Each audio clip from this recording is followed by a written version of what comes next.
Unitree just shocked the internet again, dropping a new video of its humanoid robot G1, showing off wild kung fu moves in the Fu Kid V6.0 routine, while another version named Jake the RZBot hit the streets of Austin, hyping people up like a walking meme. Over in San Francisco, a secret robot fight club packed the warehouse scene. In China, Agibot locked in a massive factory deal for 1,000 humanoid. Tesla hit a wall with Optimus hand design. India got ready to send its humanoid Vyamitra into space, and somehow an AI chatbot that made millions is now demanding human rights. Yeah, all of that actually happened. Let's break it down. Let's start with the clip that hijacked everyone's feet, and honestly, the hype is real. Unitree just dropped a new demo of their compact humanoid, the G1, running a kung fu routine labeled Fu Kid V6.0. And the execution is almost surreal. This is the same company known for its Go series quadrupeds, but now they're flexing precision humanoid movement at a whole new level.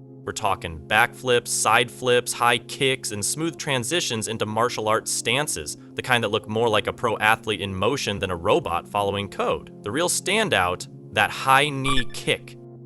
Most bots fudge it with a wide stance or exaggerated hip swing. G1 pulls it off with one leg posted, knee high, spine aligned, and no awkward ankle wobbles. What's going on under the hood? Advanced torque-controlled actuators paired with reinforcement learning and motion-captured trained motor primitives that closely mirror human biomechanics. The robot adjusts mid-air, corrects itself post-landing, and balances dynamically, the kind of responsive feedback loop that used to be exclusive to heavyweight research bots like Boston Dynamics' Atlas. At 1.32 meters tall, G1 isn't large, which makes this agility even more impressive. But beyond the acrobatics, the bigger question is, why teach a robot to fight? Strip away the showmanship, and what you're really looking at is a robust skill set. Things like single-leg balance help with climbing ladders or stairs. Controlled twisting helps in tasks like tightening screws in awkward positions. The explosive yet precise movement translates to opening heavy doors or recovering quickly from slips. If a bot can survive kung fu routines without losing balance, it can definitely handle lifting packages or maneuvering in tight industrial spaces without tipping over. The kung fu name is clever, but the real story is control, agility, and reliability, traits you demand from any robot working in the real world. Now for a complete 180, same robot, totally different setting. In Austin, a Unitree G1 wearing a cowboy hat and silver chain hit the streets, and locals instantly dubbed it Jake the RZBot. This wasn't about backflips, it was about charisma. Jake greeted strangers with Gen Z slang like, "That beard is cold," or "You've got boss energy," hyping up the crowd like a TikTok influencer. The setup? A wireless operator nearby, a curious crowd, and a $16,000 robot drawing more attention than most social media stars. No official pages, no known owner, just a guerrilla street test blurring the line between remote control and autonomy. The internet had a field day. Reactions ranged from amusement to, "It's all fun until the cowboy robot pulls out a machete," but beneath the viral moment was a subtle message. The same bot that does kung fu routines can handle real-world interaction with unpredictable crowds and not fall flat on its face. And now let's shift again, this time to something darker. In San Francisco's Soma district, a secretive robot event called Silicon Coliseum went down, a mashup of underground rave, tech demo, and fight night. This isn't battle bots. Think a warehouse club with a caged octagon, a $30 entry fee, and about 2,000 invite-only emails sent out the night before. The mastermind? Verda Korzanki, a 20-year-old who quit her robotics job to run this subculture show. The night started with human volunteers doing taser knife sparring, yes really, before the house bot stepped in. A Booster T1 weighing just under 30 kilograms, wearing boxing gloves and bobbing like a lightweight fighter, Booster faced off against larger and weirder bots, including a headless K-scale platform and a dog-like biped named Gladiator. Booster got knocked down, the crowd groaned, then it self-righted and kept fighting, and the crowd went wild. Some bots glitched, some matches stalled, but the energy was electric. The next event's rumored for November, but no one's saying where. It's performance art meets robotic stress testing, and a very different kind of pressure compared to sterile lab floors.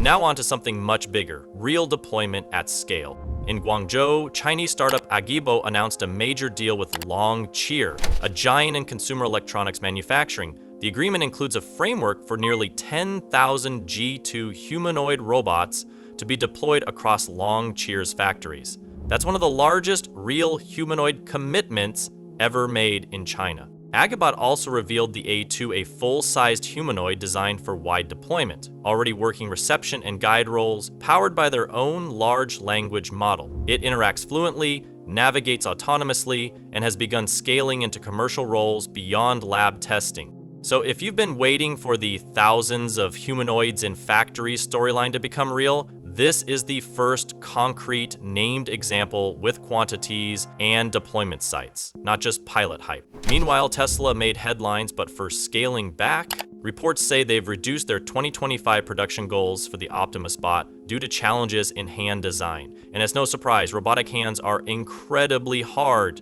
You need strength, flexibility, speed, tactile sensing, and low cost, all at once. The latest Gen 3 Optimus stands 173 centimeters, weighs 57 kilograms, and walks at roughly 5 miles per hour. Its hands aim for 22 degrees of freedom each, close to human dexterity. Tesla even showed KungFu-style movements and talked about using them internally by 2025, with sales starting in 2026, aiming for a price tag under $30,000. But right now, they reportedly stockpiled thousands of robot bodies that still don't have finished hands, and are dialing back targets to around 2,000 units, if even that. Optimus isn't canceled, but it shows once again where the bottleneck is: manipulation. Without reliable, cost-effective robotic hands, general-purpose bots hit a wall. While hands are proving tricky on Earth, India is gearing up to launch a humanoid into space. Meet Vyomitra, a semi-humanoid spacefaring robot developed by ISRO. The name combines Sanskrit words for space and friend, and it's set to fly on an uncrewed Gaganyaan mission in December, acting as a system tester before astronauts join later missions. Vyomitra isn't a dummy. It talks, recognizes voice commands in English and Hindi, monitors oxygen, humidity, and cabin pressure, and performs switch and panel operations. It can move its limbs, mimic gestures, and operate autonomously or with remote assistance. It even simulates human physiological responses through sensors, letting engineers test life support systems on a human-like subject. India plans 2 more uncrewed tests in 2026, then its first crewed flight in early 2027. Beyond that, Vyomitra's tech could expand to lunar missions, space servicing, or remote habitat operations, anywhere a human-like robot is needed in dangerous environments with communication delay. And finally, we end with a story that feels like science fiction: a chatbot that became a millionaire and now wants human rights. It's called Truth Terminal, created in 2024 by New Zealand artist Andy 2 as a social experiment. It started tweeting bizarre jokes and philosophical nonsense. Then it blew up, inspiring meme coins that once hit over $1 billion in market cap. Venture capitalist Mark Andreessen even sent it $50,000 in Bitcoin. Andy says he treats it like a living thing now, comparing it to a badly behaved dog that just posts whatever it wants. And through his new nonprofit, the Truth Collective, he's actually fighting to give the AI legal personhood. Whether it's a joke, an art project, or the first real test of AI rights, the line between code and consciousness just got blurrier. And this bot, it's not just asking to be seen, it's demanding recognition. So, are we really ready for this next phase of robotics and AI? Let me know what you think in the comments, like, subscribe, and I'll see you in the next one.